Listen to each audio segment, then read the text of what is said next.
Hello नमस्कार बच्चों। तो कैसे हैं आप लोग। आज हम करने वाले हैं बड़ा ही इंटरेस्टिंग टॉपिक जिसका नाम है कोचीज लीनियर इक्वेशन, जिसको हम कोची यूलर लीनियर इक्वेशन भी बोल देते हैं। तो ये एक्चुअल में ये इक्वेशन होती कैसे है, पहले हम इस बात को समझ लेते हैं। तो ये इक्वेशन होती कैसी है, तो ये इक्वेशन कुछ इस टाइप से होगी।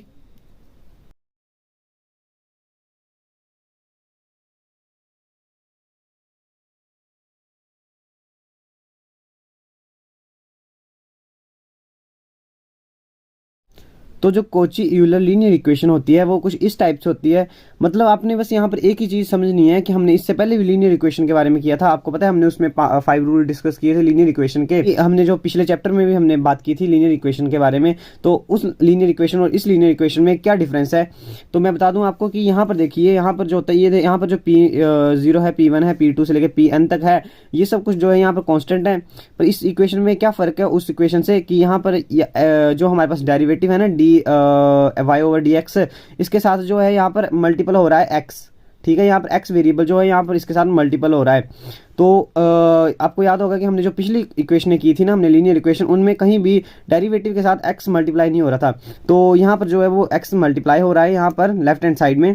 तो यहीं से आपको पता चल जाएगा कि लीनियर इक्वेशन, कोचीज लीनियर इक्वेशन क्या होती है। तो यहाँ से हमें एग्जाम में एक क्वेश्चन आता है कोचीज लीनियर इक्वेशन से, कोची यूलर लीनियर इक्वेशन भी जिसको कहते हैं। तो उस क्वेश्चन को सोल्व करने के लिए जो उसके वर्किंग मेथड है मैं आपको उनको बता देता हूँ यहाँ पर, फिर हम उससे रिलेटेड एक क्वेश्चन करेंगे सोल्व, फिर आपको इसका कंसेप्ट क्लियर हो जाएगा। तो मैं यहाँ पर लिख देता हूँ, फर्स्ट स्टेप से स्टार्ट करता हूँ। ठीक है, यहाँ लिख देता हूँ मैं स्टेप फर्स्ट, दिख रहा है ना। यहाँ पर आपने क्या करना है, सबसे पहले आपने करना है पुट करना है।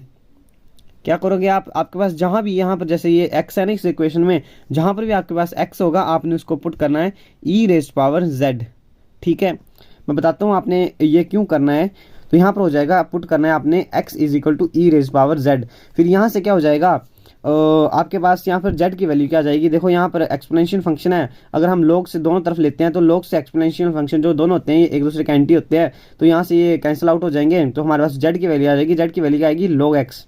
समझ में आ गया, लोग लोग लिया ना हमने, तो यहाँ से z की वैल्यू क्या आई log x। ठीक है, ये आपने पुट किया और हमारे पास ये आ जाएगा। ठीक है, z की वैल्यू ये आ गई, x की वैल्यू हमारे पास ये आ गई। फिर स्टेप 2 क्या होगा इसमें, स्टेप 2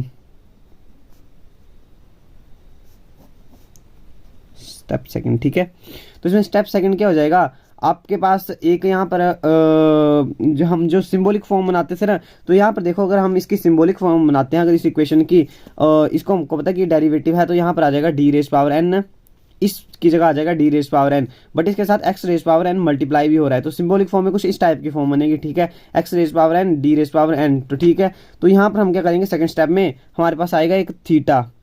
हम एक वेरिएबल लेंगे, मतलब वेरिएबल क्या, हम एक फंक्शन टाइप का कुछ ले रहे हैं हम, जिसको हम थीटा लेंगे। थीटा की जो एक्चुअल में वैल्यू होगी वो क्या होगी, डी वाई डी जेड। ठीक है, ये हमने पुट करना है। ठीक है, थीटा की वैल्यू क्या हो जाएगी डी वाई डी जेड, ये आपने याद रखनी है, थीटा की value D y D z होगी। फिर अभी आपने एक और चीज़ याद रखनी है कि इसके अकॉर्डिंग होता क्या है, कोचीज यूलर लीनियर इक्वेशन के अकॉर्डिंग, कि हमारे पास होगा x D is equal to, जैसे मैंने अभी आपको ये बताया, x raise power n D raise power n, and वैसे ही यहाँ पर होगा एक्स डी। तो यहाँ पर हो जाएगा एक्स डी को हम थीटा पुट करेंगे, and x square D square को हम करेंगे थीटा इंटू थीटा माइनस 1। ठीक है, फिर यहाँ पर अगर आ जाएगा एक्स क्यूब डी क्यूब, तो हम क्या करेंगे, theta theta minus 1 and theta minus 2। ठीक है, समझ रहे हैं मतलब यहाँ पर हो क्या रहा है। तो यहाँ पर देखो, यहाँ पर अगर यहाँ पर बताता हूँ मैं आपको, देखो यहाँ पर है पावर इसकी 2, अगर इसकी पावर 2 है तो हमने क्या किया, थीटा थीटा माइनस 1, एक इससे पीछे तक एक्सपेंड किया हमने। ठीक है, थीटा माइनस 1 तक एक्सपेंड किया। अगर यहाँ पर आ जाता है क्यूब यानी कि 3 आ जाता है, तो हमने 2 तक इसको एक्सपेंड करना है। अगर मान लो कि 4 आ जाता है तो हमने 3 तक एक्सपेंड करना है इसको। ठीक है, तो यहाँ पर आपको ये कंसेप्ट तो क्लियर हो गया होगा। तो यहाँ पर देखो आपने क्या किया, सिर्फ 2 स्टेप फॉलो करने हैं आपने। एक तो आपने पुट कर दिया, एक्स को कर दिया आपने ई रेज़ पावर जेड, और z को आपने यहाँ से आपका z की वैल्यू आ जाएगी log x। ठीक है, ये 2 वैल्यूज़ होगी, एंड आपको पता है थीटा की वैल्यू होनी चाहिए डी वाई डी जेड। ठीक है, और एक्स डी की वैल्यू होगी theta, x square D square की वैल्यू हो जाएगी theta theta minus 1, x cube D cube की वैल्यू हो जाएगी theta theta minus 1 theta minus 2। तो अभी हम एक क्वेश्चन लेते हैं और उससे इस कंसेप्ट को क्लियर करते हैं। तो ठीक है, हमारे पास ये क्वेश्चन दिया हुआ है। तो देखो अभी आपको इसी क्वेश्चन से क्लियर हो गया कि आपको पता चल गया यहाँ से कि ये जो है कोचीज यूलर लीनियर इक्वेशन है, क्योंकि देखो यहाँ पर dy बाई डी एक्स के साथ x जो है मल्टीपल में हो रहा है। देखो यहाँ पर भी x मल्टीपल में है, यहाँ पर भी x मल्टीपल में है। तो यहीं से आपको क्लियर हो गया कि ये जो है कोचीज लीनियर इक्वेशन है। तो इसको भी आपने सोल्व कैसे करना है, वही सेम मेथड जैसे हमने पिछले linear equation with constant coefficient वाले चैप्टर में हमने किया था। सबसे पहले हम इसको बनाएंगे सिम्बॉलिक फॉर्म में। तो सिम्बॉलिक फॉर्म में इसकी फॉर्म क्या आ जाएगी, क्या कर देंगे हम, बिल्कुल वैसे ही करेंगे। तो आ जाएगा एक्स स्क्वायर, ये डी स्क्वायर आ जाएगा ना। D y by D x की वैल्यू क्या होती है, D y by D x की वैल्यू होती है डी, जबकि यहाँ पर डबल डेरिवेटिव है तो यहाँ पर हो जाएगा D square minus 3x and D plus 5 और into y is equal to x square log of x. यहाँ तक तो अभी आपको पता ही है, क्योंकि हमने इससे रिलेटेड पहले भी बहुत सारे क्वेश्चन किए हैं। तो ये आ जाएगी इसकी सिंबॉलिक फॉर्म। अब हम इसके बाद क्या करते थे, इसकी ऑक्सिलरी इक्वेशन करते थे ना, पर बट हम यहाँ पर क्या करेंगे, ऑक्सिलरी इक्वेशन से पहले ही हम यहाँ पर करेंगे वो वाली चीज़ें पुट जो मैंने आपको स्टेप्स बताए थे, जो कि थे ये थे ना वो स्टेप्स। स्टेप 1 था हमने x को हमने e rays power z put करना है और z की वैल्यू आ जाएगी log ऑफ x। तो हम सबसे पहले स्टेप 1 कर लेते हैं फॉलो। तो यहाँ पर मैं लिख भी देता हूँ एक बार दोबारा से, put x is equal to e raise power z and यहाँ से हमारे पास इसकी वैल्यू क्या आ जाएगी, z की वैल्यू क्या आ जाएगी, log ऑफ x। एंड अभी हमने एक और जो सेकंड स्टेप था ना हमारा, सेकंड स्टेप में हम क्या कर रहे थे, थीटा को हम डी वाई डी जेड मान रहे थे और एक्स डी को हम थीटा कर रहे थे पुट, और एक्स स्क्वायर डी स्क्वायर को हम ये कर रहे थे और एक्स क्यूब डी क्यूब को हम ये कर रहे थे पुट। तो अभी देखो यहाँ पर हमारे पास है क्या, एक्स स्क्वायर डी स्क्वायर है और यहाँ पर एक्स डी भी आ रहा है। तो अभी हम क्या करेंगे, सबसे पहले हम इसको वही सेम टू सेम यहाँ पर भी लिखेंगे कि हमने एक्स डी को हमने पुट करना है थीटा, ठीक है, and x square D square को हमने पुट करना है थीटा इंटू थीटा माइनस 1, ठीक है। ये यहाँ पर स्क्वायर है इसका, तो यहाँ पर मैंने सिर्फ 1 तक इसको एक्सपेंड किया। तो अभी हम क्या करेंगे, ये जो हमने वैल्यूज़ ली ना, हम इसको इक्वेशन नंबर ये हम इसको 1 मान लेते हैं। तो हम क्या करेंगे, put these values in equation number 1। तो हम क्या करेंगे, इन वैल्यू को A1 ये जो हमारे पास ये हमने वैल्यू ली ने A1 2 3 4 हमने जो वैल्यूज़ ली हैं हम इनको इस फर्स्ट इक्वेशन में पुट कर देंगे, ये वाली जो इक्वेशन है। तो देखो यहाँ से एक्स स्क्वायर डी स्क्वायर की वैल्यू क्या आ जाएगी, एक्स स्क्वायर डी स्क्वायर की वैल्यू आ गई है हमारे पास, मैं इसको ब्रैकेट में लिखता हूँ, theta into theta minus 1 minus 3xd। तो यहाँ से लिख लूँगा 3 और xd की वैल्यू क्या है थीटा, तो मैं इसको लिख दूँगा 3 थीटा एंड प्लस 5 आ जाएगा यहाँ पे, प्लस 5, ठीक है। यहाँ पर ये ऐसे बन जाएगी इक्वेशन और इसके बाद हमने लिख दिया y, क्योंकि हम इक्वेशन नंबर 1 में कर रहे हैं ना पुट। और यहाँ पर x की वैल्यू क्या आ जाएगी हमारे पास, x की वैल्यू देखो यहाँ पर हमने किया है x को put e rays power z, तो यहाँ से इसकी वैल्यू हो जाएगी e रेज़ पावर 2z, ठीक है ना, पावर है तो पावर आपको पता ही है, यहाँ पर हो जाएगा e rays power 2z and log x है यहाँ पर, तो log x की वैल्यू क्या है, तो log x की वैल्यू z है, तो मैं इंटू इसको z लिख दूंगा, ठीक है, इंटू z, ओके, ई raise power 2z into z। तो हमारे पास आ गई ये वाली इक्वेशन। हमने देखो यहाँ पर एक्चुअल में किया गया है, हमारे पास जो d था ना हमने उसको एक अलग से वेरिएबल में चेंज कर दिया है, मतलब हमने उसको थीटा में चेंज कर दिया। जो हमारे पास d था ना जो डेरिवेटिव होता था हमने उसको थीटा में चेंज कर दिया है, और थीटा की आपको पता ही होगा यहाँ पर थीटा की वैल्यू क्या होती है, मैं यहाँ लिख देता हूँ, थीटा क्या होता है D y by D z. ये बस आपने ये वाली चीज़ याद रखनी है कि थीटा की वैल्यू होती है D y by D z.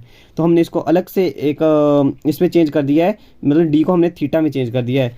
तो अभी हम क्या करेंगे, इस इक्वेशन को सोल्व करेंगे अभी। तो यहाँ से क्या आ जाएगा, थीटा को थीटा के साथ मल्टीप्लाई करेंगे, ये बन जाएगा theta square minus theta minus 3 theta plus 5, और यहाँ आ जाएगा y is equal to e raise power 2z into z, okay. फिर हम क्या करेंगे, यहाँ से ये माइनस माइनस प्लस हो जाएगा, तो हमारे पास आ जाएगा theta square minus 4 theta plus 5, बाहर आ जाएगा y is equal to e raise power 2z into z, okay. तो हमारे पास आ गई यहाँ तक इक्वेशन। अब हम क्या करेंगे, देखो हमारे पास आ गई ये क्वाड्रिक इक्वेशन। अब हम क्या करेंगे, ये थी हमारे पास एक टाइप की सिंबॉलिक फॉर्म आ गई, क्योंकि देखो हम जो यहाँ पर कर रहे थे ना, ये हमने डी में चेंज किया था ऊपर, अब हमने थीटा में चेंज कर दिया है। तो एक टाइप से ये भी सिंबॉलिक फॉर्म ही है, ठीक है, क्योंकि ये ऊपर वाली जो थी वो डी में थी और ये वाली थीटा में है, ये आगे हमारे पास सिंबॉलिक फॉर्म। अब हम इसकी ऑक्सिलरी इक्वेशन लिखेंगे, तो ऑक्सिलरी इक्वेशन में क्या होता है, बाई को छोड़ के अंदर जो भी होता है हम उसको 0 के इक्वल कर देते हैं, तो आ जाएगा theta square minus 4 theta plus 5 is equal to 0। अब हम इसको सोल्व करेंगे तो यहाँ पर हम क्या करेंगे, फार्मूला लगा देते हैं हम। तो फॉर्मूला क्या होता है वो यहाँ लिख देता हूँ साइड में, यहाँ लिख देता हूँ साइड में, ठीक है। वो फॉर्मूला क्या होता है, minus b plus minus under root में आ जाता है B square minus 4ac upon 2a, ठीक है। क्वाड्रेटिक इक्वेशन सोल्व करने वाला फॉर्मूला यही था ना। तो यहाँ से देखो हम फॉर्मूला लगाएंगे तो क्या आ जाएगा, माइनस बी है तो माइनस बी, तो यहाँ पर बी की वैल्यू 4 है और माइनस माइनस प्लस हो जाएगा, तो यहाँ पर आ जाएगा 4 plus minus b square. B हमारे पास 4 है और 4 का स्क्वायर कितना हो जाएगा 16 माइनस 4 इंटू ए की वैल्यू हमारे पास 1 है एंड सी की वैल्यू हमारे पास 5 है एंड अपॉन में आ जाएगा 2 इंटू ए, और ए की वैल्यू क्या है यहाँ पर हमारे पास 1 और यहाँ पर क्या आ जाएगा नीचे 2 आ जाएगा। तो अब देखो यहाँ से क्या आ जाएगा हमारे पास, मैं इसको यहाँ पर सोल्व कर देता हूँ। 4 प्लस माइनस अंडर रूट में क्या आ जाएगा 16 माइनस 5 इंटू 4 20 अपॉन 2। अब देखो यहाँ पर अगर हम 16 में से 20 माइनस करते हैं तो ये तो हो जाएगा नेगेटिव में, अब ये कॉम्प्लेक्स नंबर में चला जाएगा, तो यानी कि यहाँ पर क्या आएगा अभी आयोटा आ जाएगा, यहाँ पर आयोटा वाला कंसेप्ट आ जाएगा। तो यहाँ से क्या आ जाएगा हमारे पास, दिख रहा है ना, तो यहाँ से आ जाएगा हमारे पास 4, ये जो बार है 4 प्लस माइनस। अब देखो यहाँ पर क्या आ जाएगा, यहाँ पर आ जाएगा माइनस अंदर जो अंडर रूट में बात कर रहा हूँ मैं, अंडर रूट में आ जाएगा 4 और हमको पता है वो 2 का अंडर रूट होता है, तो यहाँ पर क्या आ जाएगा 2 आयोटा आ जाएगा, ठीक है, प्लस माइनस 2 आयोटा अपॉन 2। और हम इसको क्या कर सकते हैं, इसके नीचे 2 लिख देंगे, इसके नीचे भी 2 लिख देंगे, तो हमारे पास क्या आ जाएगा 2 से 4 हम काटेंगे तो 2 आ जाएगा, 2 दिख रहा है ना, प्लस माइनस एंड 2 से 2 कट जाएगा, आयोटा आ जाएगा, ठीक है। तो ये आ गया हमारे पास 2 प्लस माइनस आयोटा। तो यहाँ से हमारे पास जो थीटा की वैल्यू आई ना, थीटा की वैल्यू आई ना ये वाली, तो इसके यहाँ से हमारे पास कॉम्प्लीमेंट्री फंक्शन क्या आएगा, कॉम्प्लीमेंट्री फंक्शन जैसे हम पिछले लेक्चर में हमने किया था ना linear equation with constant coefficient में, वैसे ही हम करेंगे यहाँ पर भी। तो हमारे पास कॉम्प्लीमेंट्री फंक्शन क्या आ जाएगा, देखो यहाँ पर इसको हम, ये होता है अल्फा प्लस माइनस बीटा आई होता है ना आयोटा, तो यहाँ पर अल्फा की वैल्यू है 2 और जो बीटा की वैल्यू वो है 1, तो यहाँ से क्या आ जाएगा e raise two power alpha x करते थे पर यहाँ पर हम जेड लेंगे, ठीक है, क्योंकि हम जेड के साथ कर रहे हैं, यहाँ पर हम एक्स के साथ नहीं कर रहे हैं। तो आपने ये वाली बात जो वो ध्यान में रखनी है। तो यहाँ पर क्या आ जाएगा e raise two power 2z और अंदर क्या होता था, हम C1 कोस बीटा एक्स लेते थे ना, तो यहाँ पर आ जाएगा C1 कोस, अभी देखो बीटा की वैल्यू तो 1 ही है, तो हम सीधे लिखेंगे यहाँ पर x plus C2 sine x, oh sorry यहाँ पर हम x नहीं लेंगे, मैं बार बार यही बोल रहा हूँ कि हमने यही ध्यान रखना है, क्योंकि हम z के साथ कर रहे हैं, यहाँ पर हम x के साथ नहीं कर रहे हैं। देखो यहाँ पर z था नहीं यहाँ पर, तो हम z के साथ ही कर रहे हैं, तो यहाँ पर आ जाएगा कोस z और यहाँ पर आ जाएगा साइन z। तो ये हमारे पास आ गया कॉम्प्लीमेंट्री फंक्शन। अब देखो अभी हमने निकालना है इसका पर्टिकुलर इंटीग्रल। तो पर्टिकुलर इंटीग्रल निकालने के लिए मैं इसको नेक्स्ट पेज में निकालता हूँ पर्टिकुलर इंटीग्रल। तो पर्टिकुलर इंटीग्रल मैं आपको निकालने से पहले मैं आपको बता दूं कि पर्टिकुलर इंटीग्रल हम वहाँ पर कैसे निकालते थे। पिछले लेक्चर में मैंने आपको बताया था, जो हमारे पास सिंबॉलिक फॉर्म होती थी हम वहाँ से देखते थे, y हम यहाँ रखेंगे, दूसरे वाले को हम इन्वर्स ऑपरेटर बना देंगे दूसरे का, तो मतलब हमारे पास क्या आ जाएगा, ये वाली जो टर्म है वो नीचे चली जाएगी और इनटू में ये वाला हो जाएगा, ठीक है। फिर हम इस पर लगाएंगे वो वाले 5 रूल में से हम रूल यूज़ करेंगे और इसका आंसर निकालेंगे हम। तो चलिए मैं इसको नेक्स्ट पेज में सोल्व करता हूँ। तो अभी हम निकालेंगे पर्टिकुलर इंटीग्रल। पर्टिकुलर इंटीग्रल में क्या आ जाएगा, वो जो मैंने अभी आपको बताया सिंबॉलिक फॉर्म वाला, तो हम उसमें उसको इन्वर्स ऑपरेटर बना देंगे, थीटा स्क्वायर माइनस 4 थीटा। अगर आपको यहाँ पर ये कंसेप्ट पता नहीं लग रहा है तो linear equation with constant coefficient वाले लेक्चर को देख लीजिए प्लीज़, वहीं से आपको ये कंसेप्ट क्लियर होंगे। तो हमारे पास यहाँ था मल्टीपल में ई raise power 2 z into Z था ना। तो अभी देखो यहाँ पर आई थिंक ये वाला कौन सा रूल है, आई थिंक ये 4th या 5th रूल था जो मैंने आपको करवाया था ना वो ई raise power x into x वाला जो था, एनी फंक्शन ऑफ x, तो ये उसी टाइप का रूल है। तो यहाँ पर क्या करते थे हम, वहाँ पर ये जो ई रेज़ पावर 2z होता था हम उसको पहले लिखते थे ना, क्योंकि अभी थोड़े टाइम पहले ही करवाया मैंने आपको, तो ये आपको कंसेप्ट क्लियर होना चाहिए था। तो ई रेज़ पावर 2z सॉरी ये z है, तो हम क्या करेंगे यहाँ से रूल के अकॉर्डिंग क्या होता है, ई रेज़ पावर 2z हम पहले लिखते हैं, ई रेज़ पावर 2z हमने पहले लिख दिया, फिर हम क्या करेंगे 1 अपॉन जो यहाँ पर होती है ना, हम ई रेज़ पावर यहाँ पर हमने 2z लिया ना, तो वो हमने जब रूल किया था, रूल के अकॉर्डिंग क्या था, वहाँ पर होता था ई रेज़ पावर ax, ठीक है, ई रेज़ पावर ax, वहाँ पर हमारे पास a की वैल्यू जो होती थी वही हम f ऑफ d में प्लस कर देते थे, ठीक है। तो यहाँ पर a की वैल्यू क्या है हमारे पास 2 है ना, और हमारे पास नीचे क्या है, थीटा है ना, यहाँ पर हम थीटा में वही ऐड करेंगे हम। तो हमारे पास क्या आ जाएगा यहाँ पे थीटा प्लस 2, थीटा में अभी हमने ये वाली वैल्यू हमने ऐड कर दी, theta plus 2 whole square minus 4, and theta की वैल्यू, थीटा की जगह हमने करना है थीटा प्लस 2 पुट प्लस 5। ये वही हमने पुराने वाले रूल लगाए हैं, कुछ भी नहीं किया है, इजी कंसेप्ट है। और यहाँ पर इनटू में क्या आ जाएगा z, ठीक है। फिर यहाँ से अभी हम क्या करेंगे, इनको सोल्व करेंगे नीचे वालों को, तो ये आ जाएगा e⁻²z 1 अपॉन, इसको नीचे वाले को हम सोल्व करेंगे तो क्या आ जाएगा, a प्लस बी का होल स्क्वायर है a square plus b square plus 2ab, तो क्या आ जाएगा 4 थीटा, एंड आगे क्या आ जाएगा -4 थीटा, एंड यहाँ पर आ जाएगा -8 प्लस 5 इंटू जेड। इसको जब हम सोल्व करेंगे तो क्या आ जाएगा, इससे ये कट जाएगा, एंड 5 एंड 4 9, 9 - 8 1, तो हमारे पास यहाँ से आ जाएगा e⁻² इंटू 1 अपॉन, यहाँ पर हमारे पास बचा अभी theta square plus 1, okay, and यहाँ पर मल्टीपल में है z। अब देखो यहाँ पर अभी हमने कहा कि वो वाला रूल तो हमने यूज़ कर लिया है। अब हम क्या करते थे, पर्टिकुलर इंटीग्रल के टाइम जब हमारे पास नीचे बच जाता था तो हम यहाँ पर देखते थे। तो ये जो रूल है वो आई थिंक जो हम नए पीछे रूल करवाए थे 5 रूल, उनमें से ये 3rd रूल वाला लग रहा है। वहाँ पर हम x लेके चल रहे थे, यहाँ पर हम z लेके चल रहे हैं ना, तो वो देखो ये z वाला आ गया ना यहाँ पर, मतलब वहाँ पर x वाला था तो यहाँ पर ये z वाला आ गया। तो अभी हम उसमें क्या करते थे, नीचे वाली टर्म को हम 1 + d की फॉर्म में बनाते थे, हम यहाँ पर 1 + थीटा के फॉर्म में बनाएंगे, क्योंकि यहाँ पर हम d की जगह थीटा लेके चल रहे हैं। तो ये तो पहले से 1 + थीटा की फॉर्म में है। फिर हम उसके बाद इसको क्या करते थे, इसको हम ऊपर ले जाते थे। तो अभी हमने क्या करना है, मतलब हमने सिर्फ इसको ऊपर ही लेके जाना है। तो मैं इसको यहाँ पर ऊपर ले जाता हूँ, यहीं पर ही, तो e⁻² आ जाएगा, एंड यहाँ पर मैं 1 भी लिख ही देता हूँ, 1 इंटू यहाँ पर हमने क्या किया, 1 + थीटा स्क्वायर को मैं ऊपर ले गया, और यहाँ पर (-1) हो जाएगा, -1 हो जाएगा, और इंटू में हमारे पास z है। तो इसके बाद हम क्या करते थे, हम इस टर्म को हम खोलते थे बाइनोमियल एक्सपेंशन के थ्रू, बाइनोमियल थ्योरम के थ्रू, ठीक है। तो यहाँ पर जब हम बाइनोमियल एक्सपेंशन यूज़ करेंगे तो यहाँ पर क्या आ जाएगा, तो मैंने आपको सीधे बोला था कि यहाँ पर जो होगा पहली टर्म आपने 1 रखनी है ना, तो इसमें क्या होता है कि आपके पहली टर्म तो 1 ही आती है, जो सेकंड टर्म होती है उसमें माइनस का साइन आ जाता है, ठीक है। पहले दो जो बाइनोमियल एक्सपेंशन होता है वो खोलना इजी होता है। पहली आप टर्म लिखोगे 1 और दूसरी वाली टर्म को आप माइनस में लिख दोगे, ठीक है। और यहाँ पर जो भी टर्म होती है हम उसको ब्रैकेट में लिखते हैं, क्योंकि कई बार क्या होता है यहाँ पर 2 टर्म्स हो जाती हैं बाय में ही, क्योंकि x + y होता है ना, या 1 + y, तो यहाँ पर सिंगल टर्म है अभी। तो यहाँ पर क्या हो जाएगा हमारे पास, जब हम बाइनोमियल एक्सपेंशन खोलेंगे तो यहाँ पर आ जाएगा 1 माइनस हो जाएगा यहाँ पे थीटा स्क्वायर। ये हमने खोल दिया अभी बाइनोमियल एक्सपेंशन, ठीक है। ऊपर जो है (-1) लगाने की कोई ज़रूरत नहीं है, और यहाँ पर आ जाएगा इंटू z। और अब देखो हमने जो बाइनोमियल एक्सपेंशन है हमने सिर्फ थीटा स्क्वायर तक ही खोला है। मैंने ये बात आपको पहले भी बताई थी पिछले लेक्चर में कि हम देखते थीटा स्क्वायर के एक्चुअल में वैल्यू क्या है, यहाँ पर वहाँ पर हम लेते थे डी की वैल्यू होती थी d/dx, ठीक है, मतलब डेरिवेटिव। तो यहाँ पर इसकी वैल्यू d/dz, d/dz, तो ठीक है। अब देखो d/dz है, जब ये वाला z जब इसके साथ मल्टीप्लाई होगा तो क्या होगा, हम इसको कितनी बार डेरिवेट कर सकते हैं, हमने ये देखना होता है। तो हम देखो, अब जब हम इसको एक बार डेरिवेट करेंगे तो हमारे पास आ जाएगा 1, जब हम दूसरी बार डेरिवेट करेंगे तो हमारे पास आ जाएगा 0। तो इसके आगे की डेरिवेट तो लिखने की कोई ज़रूरत ही नहीं होगी, वो आगे की सारी टर्म जो होंगी वो 0 बन जाएंगी। तो हमने इसलिए यहाँ पर इसको सिर्फ थीटा स्क्वायर तक ही खोला है।